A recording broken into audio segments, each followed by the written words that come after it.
I assume you can recognize the peak behind me. That is the famous Matterhorn here in the Swiss Alps.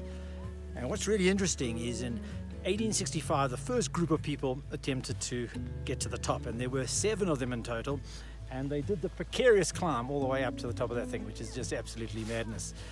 And they got to the top, and it was really exciting, and then they were on their way down, and as they were coming down, one of the people slipped, and when he slipped, there was a rope holding them all, and that rope pulled 4 people with him, and then the rope snapped, and those 4 people plunged to their death. Only 3 ultimately survived, and that's a tragedy that became iconic for the Matterhorn, and in a way, in a rather sad way, is what brought many tourists here in the early days.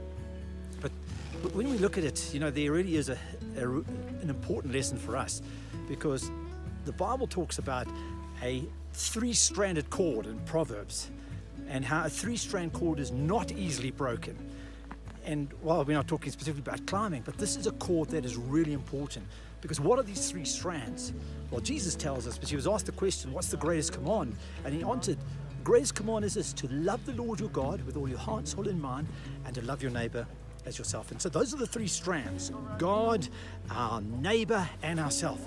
We need all of those to have a connection with God that is unbreakable. You see, if we just have ourselves and our neighbor and we're philanthropic, we'll find that even that is not fulfilling, and it will snap. If we just have ourselves and God and there is no love for our neighbor, that becomes self-righteous, and that will be a band that snaps. What God is saying, the 3-stranded cord, is to love him, to love yourself, and to love your neighbor. And if we've got that rope, we can ascend the highest peak of all, and that is into the presence of God. Isn't that amazing?